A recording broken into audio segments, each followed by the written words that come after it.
এটা তোর অফিসের কাগজপত্র, তোর বাবা ভাল লাগে না। তাহলে কি হবে? কোথাও কিছু নেই নাকি? সব টুটু? হ্যাঁ,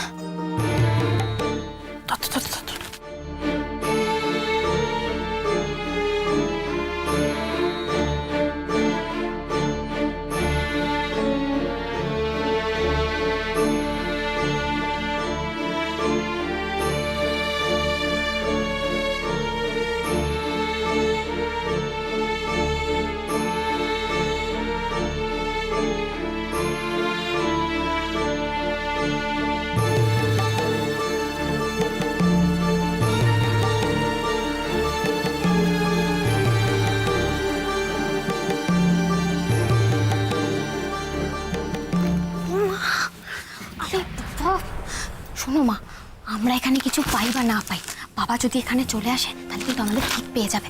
তুমি এখন এখান থেকে চলো। চলো। দাঁড়ো দাঁড়ো, এক minute.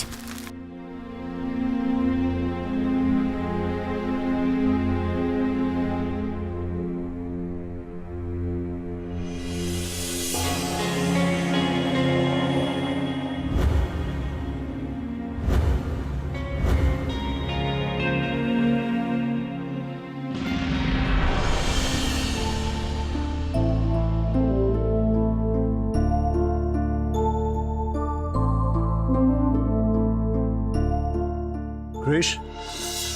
Yes, Dad? Let's come, Dad. তুমি তো দেখছি দিন দিন একজন ওয়ার্কাহলিক হয়ে যাচ্ছ। No, Dad.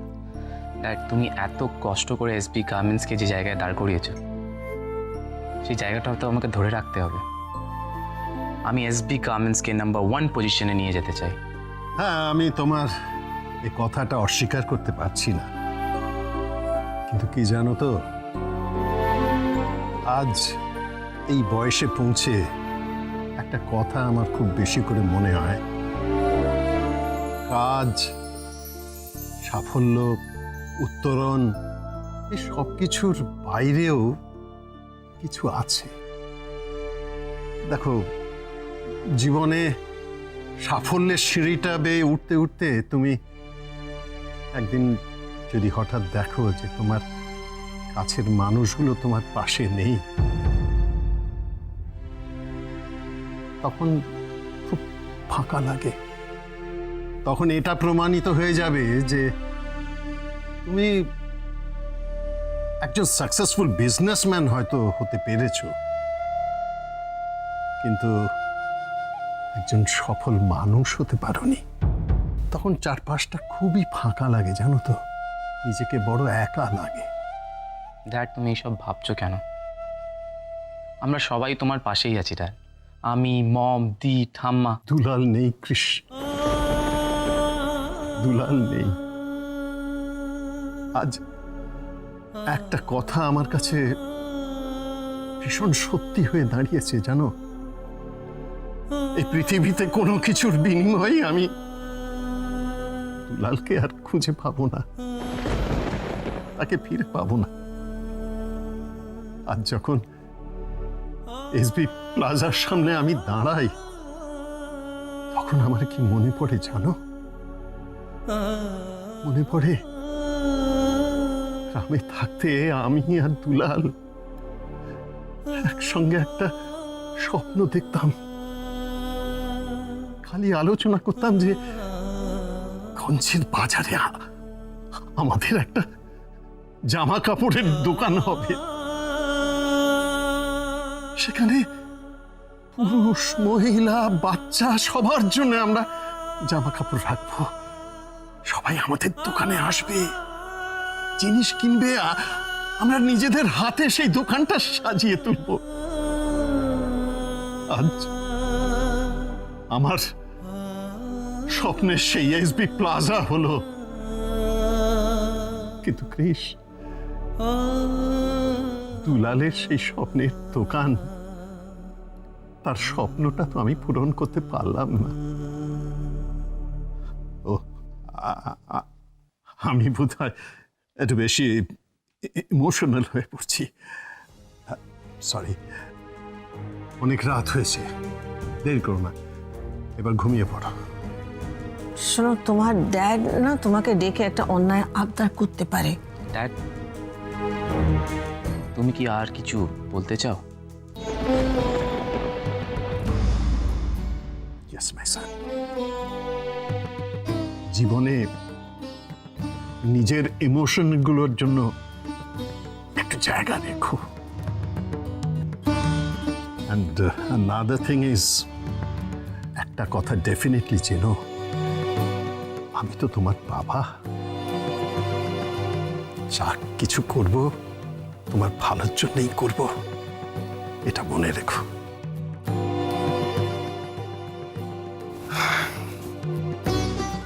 গুড নাইট মাই সন। Good night dad. Good night.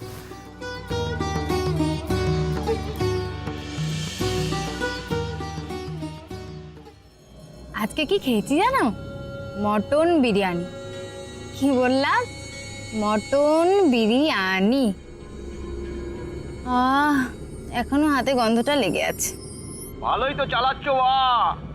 হ্যাঁ, তবে সব ক্ষীর একা খেলে তো চলবে না, এদিকেও কিছু পাচার করতে হবে তো। আরে দেবো দেবো, টেনশন নিও না, তোমাকে আমি পুরো ভরিয়ে দেবো। এই শোনো, তুমি তো ঘরে একা থাকো, আর ঘরের মধ্যে যত ভালো ভালো দামি দামি জিনিসপত্র আছে সব সরিয়ে ফেলো। কি চুরি? চুরি করবো আমি?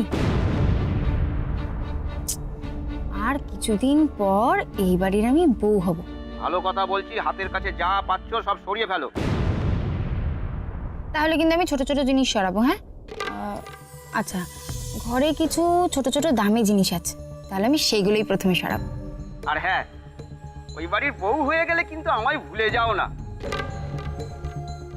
তোমায় কি আমি ভুলতে পারি বাবু? তুমি হলে আমার শান্তি সদনের ম্যানেজার, তুমি আমার দোস্ত, তুমি আমার শিবরাত্রির সলতে। তোমাকে আমি কখনো ভুলতে পারি বলো? আচ্ছা শোনো, অনেক কথা হলো, এবার আমায় ঘুমাতে হবে।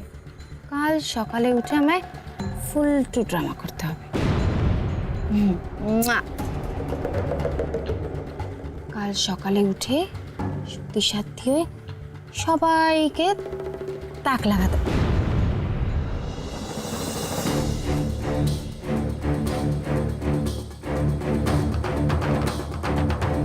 এটাই সরাবো।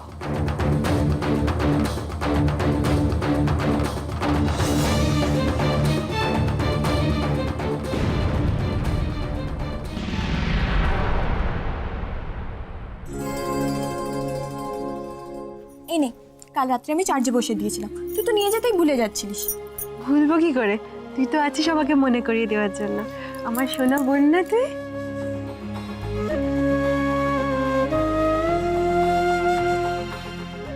এই মেয়ে কি করছিস? ট্রেনে বাসে যাতায়াত করিস, এটা তো লাগবে না। নে ব্যাগে রাখ, মাঝে মাঝে লাগাবো। হ্যাঁ, আমি না ট্রেনে দেখেছি সব মেয়েরা হাওড়া নামার আগে কেউ লিপস্টিক লাগায়, তারপরে সেন্ট লাগায়। আমি এটা রেখে দিই।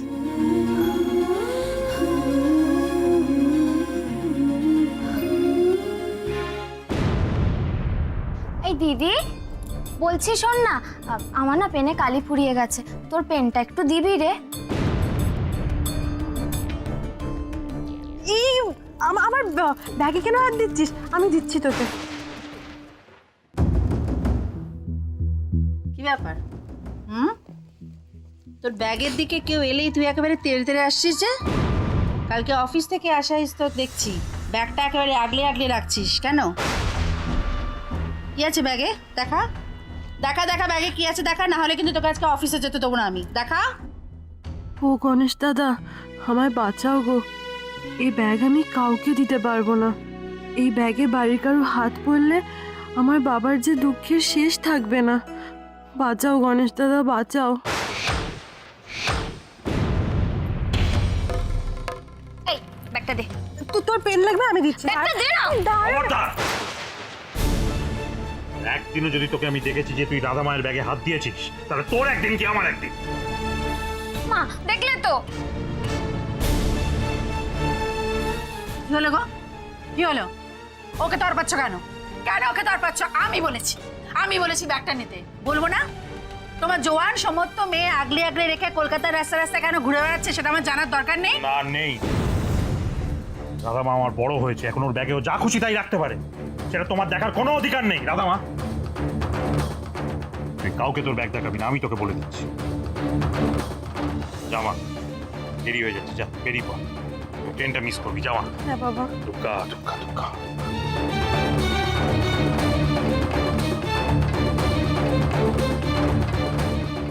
আজ চিঠিটা ও বাড়ির কারোর কাছে পৌঁছে দিতেই হবে। ওই নকল রাধারানী বেড়াকে ধরিয়ে দিয়ে তবেই আমার শান্তি হবে।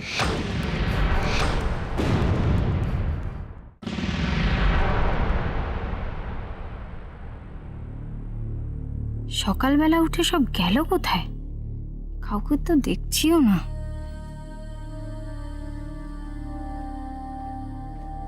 ভারতী কোথায় যাচ্ছ? বড় ম্যাডামের জন্য লেবু মধুর শরবত নিয়ে যাচ্ছি। হ্যাঁ হ্যাঁ যাও দিয়ে এসো, আমি বরং চাটা বসিয়ে দিই, যাও। ও, সময় হয়ে গেছে রাধারানী, এবার স্টেজে নেমে পড়ো। এ আপনি কি বলছেন? আমি থাকতে আপনি কেন চা করবেন? চলুন আমি চা করছি। ও মা, এই বাড়িতে রোজ চা তো আমিই করি। তাছাড়া তুমি তো সবেমাত্র কাল এই বাড়িতে এলে, আজই কেন রান্নাঘরে ঢুকতে যাবে তুমি? আসলে বাবা ছাড়া আমি তো কখনো নিজের হাতে কারোর জন্য কিচ্ছু করার সুযোগ পাইনি। আর কেই বা ছিল যে আমি তার জন্য করব। কিন্তু এতদিন পর এত ভালো একটা পরিবার পাওয়ার পর আমার এত আনন্দ হয়েছে না, মনে হচ্ছে এবার এই সমস্ত কাজ আমি নিজের হাতে করি।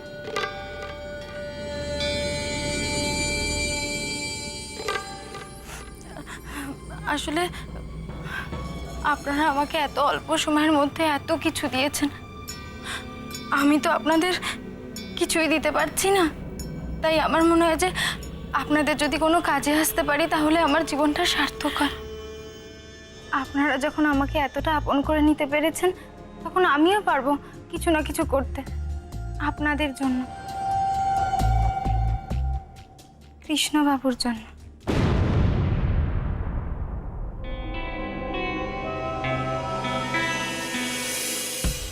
না মানে আমি জানি উনি হয়তো আমাকে এখনো পুরোপুরি বিশ্বাস করে উঠতে পারেননি, তবে আমাকে তো আমার কর্তব্য করে যেতে হবে, তাই না?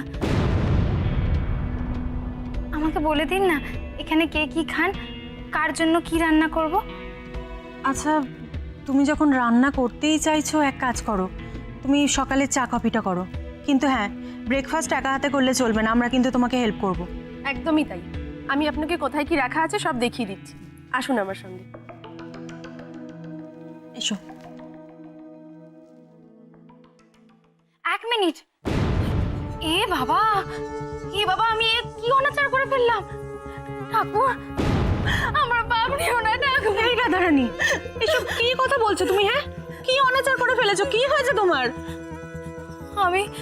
আমি আশ্রমে শিখেছিলাম সকালে উঠে স্নান করে ঈশ্বরের নাম করে তবেই যে কোনো কাজে হাত দিতে হয়। আর দেখুন আবেগে ভেসে গিয়ে আজ আমি কত বড় একটা ভুল করে ফেলছিলাম। এবারে সকলে তো আমার কাছে ভগবানের মতো, আর তাদের জন্য কিছু করা মানে ভগবানকে নৈবেদ্য দেওয়া। ঠাকুর ঠাকুর ঠাকুর ঠাকুর, আমাকে ক্ষমা করে দিও। আমার অন্যায়ের সাজা যেন কাকাবাবুরা কেউ কখনো না পায়, ওরা যেন খুব ভালো থাকে। আরে এই রাধারানী যেন ওদের সমস্ত বিপদে আগলে রাখতে পারে, ওদের জীবনে যেন আনন্দ নিয়ে আসতে পারে এই রাধারানী। ঠাকুর, আমি জানি দাদা ভাইয়ের চোখ কখনো ধোকা খেতে পারে না। ও সত্যিই দুলাল বাবুর মেয়ে রাধারানী, নইলে এরকম মেয়ে আজকালকার দিনে হয় নাকি? আমায় দেখো ঠাকুর।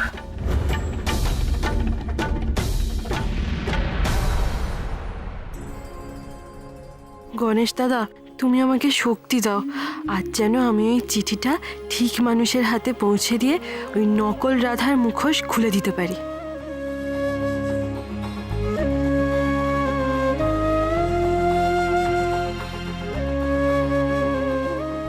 সত্যি লক্ষ্মীটার খুব বুদ্ধি।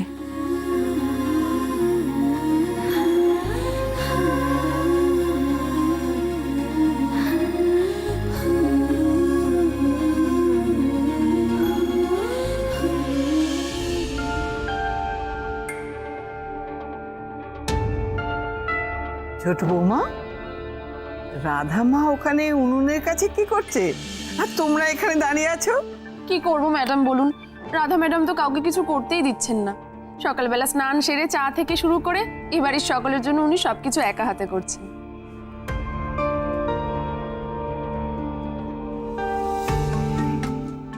Good morning. Good morning. তুমি এগুলো কি করছো? সরো, আমি সব করবো, দাও আমায় দাও। দেখলেন মা, পাউরুটিতে একটু বাটার মাখাচ্ছি, এইটুকু কাজও আমাকে করতে দেবে না।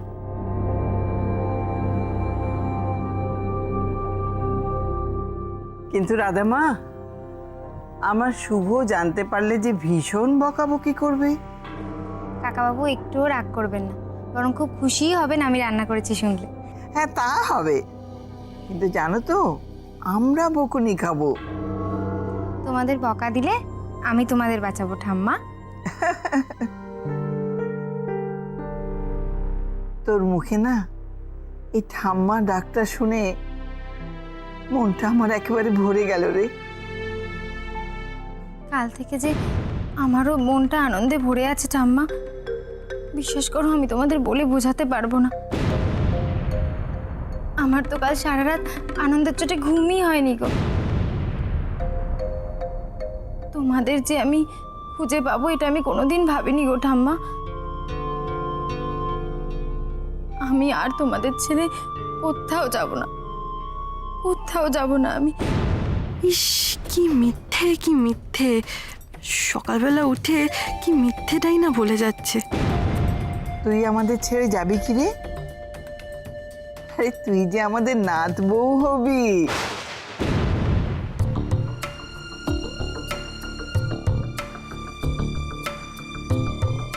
হওয়াচ্ছি নাতবো। সবই হলো, শুধু দুলালটাই দেখে যেতে পারলো না। দুলালের কথা মনে পড়লে এত কষ্ট হয় না। সত্যি ঈশ্বর কি নিষ্ঠুর। ইস, ছি ছি, দেখেছো গণেশ দাদা, ওই নকল মেয়েটা আমার বাবার সম্পর্ক নিয়ে কি সব বলে যাচ্ছে। বালাই ষাট, আমার বাবা আমাকে ছেড়ে কোথাও যাবে না, সব সময় আমার কাছে থাকবে। তোর বাবা আর শুভ কাকু না ছোটবেলায় কি দুষ্টুমি করতো, কি দুরন্তপনা করতো। এটা খাবো, সেটা খাবো, পাটিসাপটা খাবো, নাড়ু খাবো বলে আমার একেবারে মাথা খেয়ে নিত। তারপরে দুজনে মিলে না এই দুপুর রোদে একটা কঞ্চি হাতে বেরিয়ে পড়তো, খেতে খেতে ঘুরে বেড়াতো। আবার মাঝে মাঝে কাউকে কিচ্ছু না বলে সেই জেলেদের সাথে মাঝ নদীতে চলে যেত। কি বলবো আর, একবার না ওই দুটিতে মিলে মিত্তিরদের বাগানে আম চুরি করতে গিয়েছিল। তারপর সেখানে মালির তাড়া খেয়ে দুলাল তো গাছ থেকে পড়ে বেচারা এমন লেগেছিল না, পিঠে একেবারে এই এত বড় একটা কাটার দাগ।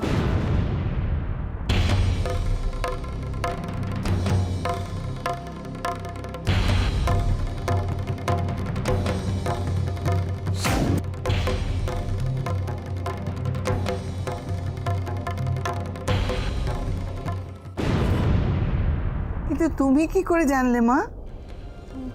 আমি মানে আসলে আমিও তো অনেকবার গাছে উঠি আম পাড়তে, তারপরে পেয়ারা পাড়তে, আর না আমি তো মোটা, গাছের ডাল ভেঙে ধপাস করে পড়ে যায়, আর আমারও না পিঠে কেটে ছড়ে যায়, তাই জানি আর কি। হ্যাঁ হ্যাঁ, পড়ে গেলে তো পিঠ কেটে চলে যাবে, এটা তো যে কেউ আন্দাজে বলে দিতে পারে।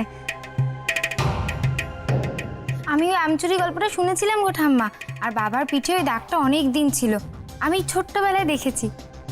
অনেক দিন অবধি নয়, ওই কাটার দাগটা এখনো বাবার পিঠে আছে। মা, কিরকম একটা গন্ধ আসছে না? হ্যাঁ, এই জুঁই ফুলের গন্ধ তো, আমি মেখেছি, আমার বোন না আমাকে এই সেন্টটা দিয়েছে। ভালো না গন্ধটা? গন্ধটা তো খুবই ভালো, কিন্তু কি বলো তো, আমাদের দিদিভাইয়ের না পারফিউমে একটা অ্যালার্জি আছে। আচ্ছা রাধা, কি ব্যাপার বলো তো, তুমি আজ এত তাড়াতাড়ি চলে এসেছো কেন? হ্যাঁ, আসলে আমি আজকে গ্যালোপিং ট্রেনে এসেছি তো, ওই ট্রেনটা না সব স্টেশনে থামে না, তাই তাড়াতাড়ি চলে এসেছি। আমি যাই, হ্যাঁ স্টুডিওতে গিয়ে কাজ করি। হ্যাঁ হ্যাঁ, তাই যাও, তাড়াতাড়ি গিয়ে কাজটা করো। নাহলে আবার কৃষ্ণবাবু রাগ করবেন। হ্যাঁ, যাচ্ছি। আজ আমি তোমার সব মিথ্যে গুছিয়ে দেব। তারপর তোমায় কৃষ্ণবাবু, তোমার কাকাবাবু, তারা তোমায় কি শাস্তি দেয় তুমি দেখো।